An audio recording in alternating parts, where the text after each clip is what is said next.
52টি সেবা খাতে এক লাফে গড়ে 41% ট্যারিফ বাড়ানো এবং নিউমোরিং কন্টেনার টার্মিনাল সহ প্রস্তাবিত বিভিন্ন টার্মিনাল বিদেশি অপারেটরকে দেওয়ার সরকারি সিদ্ধান্তে কয়েক মাস ধরে উত্তপ্ত চট্টগ্রাম।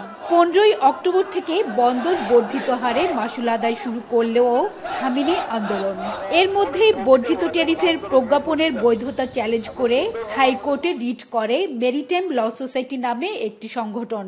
সেই সঙ্গে সবার সাথে আলোচনা করেই যৌক্তিক ট্যারিফ নির্ধারণের দাবিতে প্রধান উপদেষ্টার কাছে স্মারকলিপি দেয় বন্দর ব্যবহারকারীদের সংগঠন পোর্ট ইউজার ফোরাম।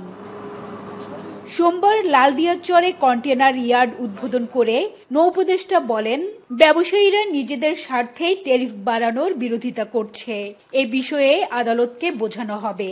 চট্টগ্রাম বন্দরকে আন্তর্জাতিক মানে নিতে এনসিটি লালদিয়া কন্টেনার টার্মিনাল বিদেশি অপারেটরকে দেওয়া হচ্ছে মন্তব্য করে বলেন, রাজনৈতিক ফায়দা নিতে বিভিন্ন পক্ষ আন্দোলন করছে। যারা কথা বলে তারা জেনে কথা বলেন, যত রকম সুবিধা চান সবসময় তো সব সুবিধা দেওয়া যায় না। আমি এক্সট্রিমলি সরি ফর দ্যাট।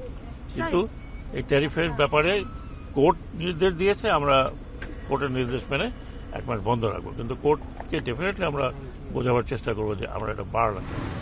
দর নিয়ে সমঝোতা না হওয়ায় লালদিয়া কন্টেনার টার্মিনাল নির্মাণে এপিএম মুলার সাময়িকভাবে পিছু হটেছে জানিয়ে আলোচনার মাধ্যমে সমঝোতার আশা প্রকাশ করেন উপদেষ্টা। আশা করি যে এপিএম টার্মিনাল যদিও সাময়িকভাবে তারা আলোচনাকে শেষ করে তার পজ দিয়ে মাঝখানে চলে গেছেন, তো আমার মনে হয় যে আমরা তাদের সাথে ভালো নেগোসিয়েশন করতে পারবো। এ সময় বন্দর চেয়ারম্যান জানান, বে টার্মিনাল লালদিয়া টার্মিনালের সাথে রেল, সড়ক ও নৌপথে কার্যকর যোগাযোগ গড়ে তুলতে বিশ্বব্যাংক, এডিবি সহ উন্নয়ন সহযোগীরা কাজ করছে। এই জায়গাটা যেটা দেখছেন, এটা গত 3-4 বছর ধরে এইভাবে পড়ে আছে বিভিন্ন ধরনের এখানে টানাপোড়েনের কারণে। তো সেই জন্য আমরা চাচ্ছি এই জায়গাটাকে একটা পূর্ণাঙ্গ একটা আন্তর্জাতিক মানের একটা অফডক হিসেবে পরিচালনা করার জন্য।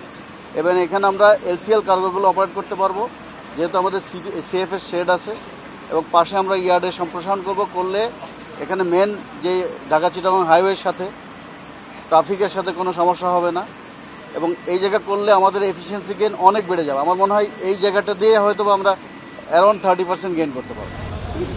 কাস্টমসের অকশন শেড পরিদর্শন করে বন্দরে পড়ে থাকা পণ্য দ্রুত নিলামে বিক্রির জন্য মামলা সহ অন্যান্য জটিলতা নিরসনের নির্দেশ দেন উপদেষ্টা।